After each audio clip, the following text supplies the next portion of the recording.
ಕೊಲೆ ಆರೋಪಿ ದರ್ಶನ್ಗೆ ಪರಪ್ಪನ ಅಗ್ರಹಾರ ಜೈಲಿನಲ್ಲಿ ರಾಜಾತಿಥ್ಯವನ್ನ ನೀಡ್ತಾ ಇರುವಂತಹ ಪ್ರಕರಣಕ್ಕೆ ಸಂಬಂಧಪಟ್ಟಂತೆ ಸಿಎಂ ಸಿದ್ದರಾಮಯ್ಯನವರು ಫುಲ್ ಗರಂ ಆಗಿದ್ದಾರೆ. 9 ಜನ ಅಧಿಕಾರಿಗಳನ್ನ ಸಸ್ಪೆಂಡ್ ಮಾಡಲಾಗಿದೆ. ಆದರೆ ಮತ್ತೊಂದು ಕಡೆ ಬಿಜೆಪಿ ಜೆಡಿಎಸ್ ನಾಯಕರು ಕಾಂಗ್ರೆಸ್ ವಿರುದ್ಧ ಮುಗಿಬಿದ್ದಿದ್ದಾರೆ. ಇದರಲ್ಲಿ ಕಾಂಗ್ರೆಸ್ ಸರ್ಕಾರದ ಲೋಪ ಇದೆ, ಹೀಗಾಗಿನೇ ಕೊಲೆ ಆರೋಪಿಗಳಿಗೆ ಮತ್ತು ಇತರರಿಗೆ ಅಲ್ಲಿ ಫೆಸಿಲಿಟಿಯನ್ನ ಕೊಡಲಾಗ್ತಾ ಇದೆ ಅಂತ ಕಿಡಿಕಾರಿದ್ದಾರೆ. ಹಾಗಾದ್ರೆ ಈ ಬಗ್ಗೆ ಕಂಪ್ಲೀಟ್ ಡೀಟೇಲ್ಸ್ ಇಲ್ಲಿದೆ ನೋಡಿ.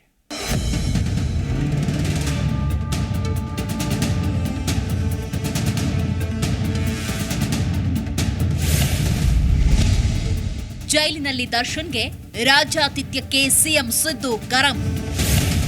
ಪ್ರಕರಣದ ವರದಿ ನೀಡಲು ಡಿಜಿಗೆ ಸಿದ್ದರಾಮಯ್ಯ ತಾಕೀತು. ಕಿಲ್ಲಿಂಗ್ ಸ್ಟಾರ್ ದರ್ಶನ್ಗೆ ಜೈಲಿನಲ್ಲಿ ರಾಜಾತಿಥ್ಯ ನೀಡ್ತಾ ಇರುವ ವಿಚಾರದಿಂದ ರಾಜ್ಯ ಸರ್ಕಾರಕ್ಕೆ ಮುಜುಗರ ಉಂಟಾಗಿದೆ. ಬೆಳವಣಿಗೆಯನ್ನ ಗಂಭೀರವಾಗಿ ಪರಿಗಣಿಸಿರುವ ಸಿಎಂ ಸಿದ್ದರಾಮಯ್ಯ ಜೈಲಿಗೆ ಭೇಟಿ ನೀಡಿ ಸಂಪೂರ್ಣ ವರದಿ ಸಲ್ಲಿಸುವಂತೆ ಕಾರಾಗೃಹ ಡಿಜಿ ಮಾಲಿನಿ ಕೃಷ್ಣಮೂರ್ತಿ ಅವರಿಗೆ ಸೂಚಿಸಿದ್ದಾರೆ. ಇದರ ಬೆನ್ನಲ್ಲೇ ಘಟನೆಗೆ ಕಾರಣರಾದ 9 ಅಧಿಕಾರಿಗಳನ್ನ ಅಮಾನತು ಮಾಡಿದ್ದಾರೆ. ವಿರೋಧನೂ ಇಲ್ಲ, but there is a lapse on the part of the officers concerned. ನಾವೀಗಾಗಲೇ 7 ಜನನ ಸಸ್ಪೆಂಡ್ ಮಾಡಿದ್ದೀವಿ, ಇನ್ನೂ ಕೆಲವ್ರನ್ನ ಸಸ್ಪೆಂಡ್ ಮಾಡಬೇಕಾಗಿದೆ. ಇವತ್ತು ಹೋಮ್ ಮಿನಿಸ್ಟ್ರಿಗೆ ಹೇಳಿದ್ದೀನಿ, ಅಲ್ಲಿ ವಿಸಿಟ್ ಮಾಡಿ ಯಾರು ಇದಕ್ಕೆಲ್ಲ ಅವಕಾಶ ಮಾಡಿಕೊಟ್ಟಿರ್ತಕ್ಕಂಥವ್ರು ಯಾರು ನೋಡಿ ಅವ್ರ ಮೇಲೆ ಕ್ರಮ ತಗೋಬೇಕು ಅಂತ ಹೇಳಿದ್ದೀನಿ. ಇನ್ನು ಇದೇ ವಿಚಾರಕ್ಕೆ ಸಂಬಂಧಪಟ್ಟಂತೆ ಸಚಿವರು ಕೂಡ ಪ್ರತಿಕ್ರಿಯಿಸಿದ್ದಾರೆ. ಫೋಟೋಗಳ ಸತ್ಯಾಸತ್ಯತೆ ನೋಡಬೇಕಾಗತ್ತೆ. ಒಂದು ವೇಳೆ ಸತ್ಯ ಇದ್ರೆ ಇಂಥವರ ಮೇಲೆ ಕ್ರಮ ಕೈಗೊಳ್ಳಬೇಕು ಅಂತ ಸಚಿವ ಎಂಬಿ ಪಾಟೀಲ್ ಹೇಳಿದ್ರು. ಅತ್ತ ಬೆಂಗಳೂರಿನಲ್ಲಿ ಮಾತನಾಡಿದ ಸಚಿವ ಮುನಿಯಪ್ಪ ಎಷ್ಟೇ ಸಿರಿವಂತನಾದ್ರೂ ಇತಿಮಿತಿಯಲ್ಲಿ ಇರಬೇಕು ಅಂದ್ರು.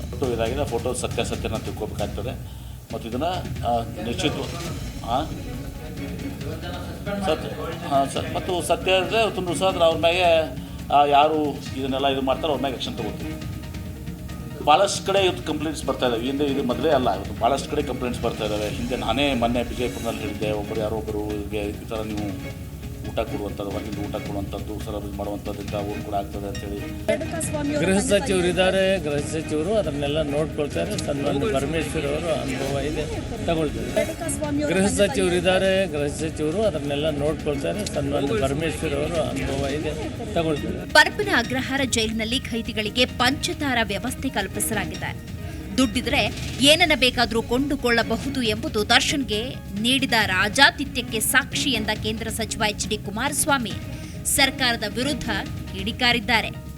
ಹೊಸದಾಗಿದೆಯಾ? ಹಿಂದಿಂದಲೂ ಇದು ನಡೀತಾನೆ ಇದೆ. ಹಿಂದೆ ಒಂದು ದೊಡ್ಡ ಇಶ್ಯೂನೇ ಆಗಲಿಲ್ವಾ? ಡಿಜಿ ಮತ್ತು ಒಬ್ಬರು SP ಇರೋ ಇಲ್ಲ, ನಿಮ್ಮ DCP ಅಡಿಷನಲ್ DG ಮಧ್ಯದಲ್ಲಿ ದೊಡ್ಡ ಗಲಾಟೆನೇ ಆಯಿತು, ತನಿಖೆ ಆಗಬೇಕು ಅಂತೇಳಿ. ಇದು ಮೊದಲಿಂದಲೂ ಪರಪ್ಪನ ಅಗ್ರಹಾರ ಏನಿದೆ, ಜೈಲಿನಲ್ಲಿ ಇರ್ತಕ್ಕಂಥ ಹಲವಾರು ಜನ ಕೈದಿಗಳಿಗೆ ಅವರಿಗೆ ಪಂಚತಾರ ವ್ಯವಸ್ಥೆಗಳು ಅಲ್ಲಿ ಇರ್ತಕ್ಕಂಥದ್ದು ಹಲವಾರು ವರ್ಷಗಳಿಂದ ಚರ್ಚೆ ನಡೀತಾನೆ ಇದೆ. ದುಡ್ಡು ಮತ್ತು ಅದು ಈಗ ಹೊಸದಾಗಿ ಇದೇನೋ ಒಂದು ನೆನ್ನೆ ಮೊನ್ನೆ ಹಿನ್ನೆಲೆಯಲ್ಲಿ ಅದು ದೊಡ್ಡ ಪ್ರಚಾರಕ್ಕೆ ಬಂದಿದೆ. ಏನೋ ಸರ್ಕಾರ ಏನೋ ಒಂದು ಹೊಸದಾಗೇನೋ ತೀರ್ಮಾನ ಮಾಡಿ ಎಲ್ಲ ಬೇರೆ ಬೇರೆ ಕಡೆಗೆ ಅವ್ರನ್ನೆಲ್ಲ ಬೇರೆ ಕಡೆಗೆ ವರ್ಗಾಯಿಸಬೇಕು ಕೈದಿಗಳನ್ನ ಅಂತೇನೋ ತೀರ್ಮಾನ ಮಾಡ್ತಾ ಇದ್ದಾರೆ ಅಂತ ವಿಷಯ ಹೇಳಿದ್ರು. ಸರ್ ಇದೇನು DGP ಅವರೇ, ನಿಮ್ಮ ಡಿಪಾರ್ಟ್ಮೆಂಟ್ ಬದುಕಿದೆಯಾ ಅಂತ ಅಶ್ವಥ್ ನಾರಾಯಣ್ ಆಕ್ರೋಶ ಹೊರಹಾಕಿದ್ದಾರೆ. ವಿಪಕ್ಷ ನಾಯಕ ಆರ್ ಅಶೋಕ್ ಕೂಡ ಸರ್ಕಾರದ ವಿರುದ್ಧ ಚಾಟಿ ಬೀಸಿದ್ದಾರೆ. ಸರ್ಕಾರ ವ್ಯವಸ್ಥೆ DGPನೇ ಕೇಳ್ತಾ ಇದ್ದೀನಲ್ಲ, ನೇರವಾಗಿ ವ್ಯವಸ್ಥೆ ರಾಜ್ಯದ ಮುಖ್ಯಸ್ಥರಿಗೆ ಹೇಳ್ತಾ ಇದ್ದೀನಿ. ನಿಮಗೇನಾರ ಆತ್ಮಸಾಕ್ಷಿನಂಥದ್ದು ಅಥವಾ ನಿಮ್ಮೇನಾರ ಕಾನೂನು ಒಟ್ಟಾರೆ ಇವನ್ನೆಲ್ಲ ಒಂದು ಕಡೆ ನಾವು ಇದನ್ನ ರಾಷ್ಟ್ರ ಮಟ್ಟದಲ್ಲೂ ಒತ್ತಾಯವನ್ನು ಮಾಡೋಕ್ಕೆ ಈಗ, ಯಾಕಂದರೆ ರಾಷ್ಟ್ರ ಮಟ್ಟದಲ್ಲೂ ಈ ಸರ್ಕಾರವನ್ನು ವಜಾ ಮಾಡಲಿಕ್ಕೆ ಒತ್ತಾಯ ಮಾಡುವಂಥ ಕೆಲಸಗಳನ್ನು ಮಾಡ್ತೀವಿ. ರಾಷ್ಟ್ರ ಮಟ್ಟದಲ್ಲೂ ಯಾವ ರೀತಿ ಈ ರಾಜ್ಯ ಸರ್ಕಾರ ಬಂಡೆಗೆಟ್ಟಿದೆ, ಕಾನೂನು ವಿರುದ್ಧವಾಗಿದೆ, ಸಂವಿಧಾನವನ್ನು ಜೇಬ್ನಲ್ಲಿ ಇಟ್ಕೊಂಡಿರೋ ಕಾಂಗ್ರೆಸ್ ನಾಯಕರುಗಳು ಎಲ್ಲಿದ್ದಾರೆ ಕೇಳಬೇಕು. ಎಲ್ಲ ಕಾಂಗ್ರೆಸ್ ಪಾಕೆಟ್ ಸಂವಿಧಾನ ಇಟ್ಕೊಂಡಿದ್ದಾರಲ್ಲ. ರಾಹುಲ್ ಗಾಂಧಿ ಬದುಕಿದಾರ, ಮಲ್ಲಿಕಾರ್ಜುನ್ ಖರ್ಗೆ ಬದುಕಿದಾರ. ಒಟ್ಟಿನಲ್ಲಿ ಕೊಲೆ ಆರೋಪಿ ದರ್ಶನ್ಗೆ ಜೈಲಿನಲ್ಲಿ ರಾಜಾತಿಥ್ಯ ನೀಡ್ತಾ ಇರುವ ವಿಚಾರದಲ್ಲಿ ಸರ್ಕಾರಕ್ಕೆ ಮುಜುಗರ ಉಂಟಾಗಿದೆ. ಇದರಿಂದ ತಪ್ಪಿಸಿಕೊಳ್ಳುವುದಕ್ಕೆ ದರ್ಶನ್ ಅನ್ನ ಬೆಳಗಾವಿಯ ಹಿಂಡಲಗ ಜೈಲಿಗೆ ಶಿಫ್ಟ್ ಮಾಡಲು ಮುಂದಾಗಿದೆ. ಕಾನೂನು ಸುವ್ಯವಸ್ಥೆ ಸಂಪೂರ್ಣ ಹದಗೆಟ್ಟಿದೆ ಎನ್ನೋ ಆರೋಪ ಕೇಳಿ ಬಂದಿದೆ. ಅದೇನೇ ಇರಲಿ, ಸೆಲೆಬ್ರಿಟಿ ಅನ್ನೋ ಕಾರಣಕ್ಕೆ ಈ ರೀತಿಯ ರಾಜಾತಿಥ್ಯ ನೀಡೋದು ಸರಿಯಾ? ಕಾನೂನು ಅನ್ನೋದು ಕಾಸಿದ್ದೋರಿಗೊಂದು ಬಡವರಿಗೊಂದ ಎಲ್ಲ ಬೆಳವಣಿಗೆ ನೋಡಿದ್ರೆ ಹತ್ಯೆಗೀಡಾದ ರೇಣುಕಾ ಸ್ವಾಮಿ ಕುಟುಂಬಕ್ಕೆ ನಿಜಕ್ಕೂ ನ್ಯಾಯ ಸಿಗುತ್ತಾ ಅನ್ನೋ ಅನುಮಾನ ಮೂಡಿದೆ. Bureau report, G Kannada news. G Kannada news ಈಗ ನಿಮ್ಮ ಮನೆಯಲ್ಲೇ ನೋಡಿ. ಎಲ್ಲ ಕೇಬಲ್ಗಳಲ್ಲಿ ಈಗ ಲಭ್ಯ.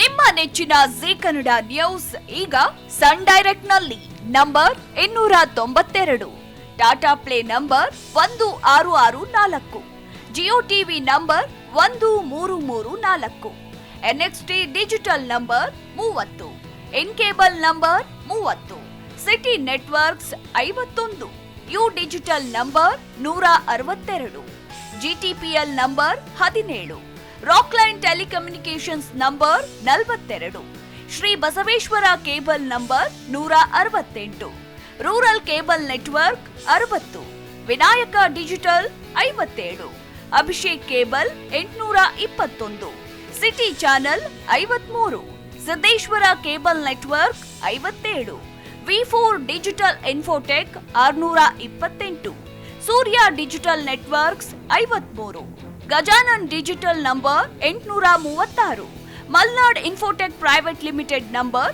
56, metrocast number 830, victory digital number 167ರಲ್ಲಿ ನೋಡಿ ಆನಂದಿಸಿ.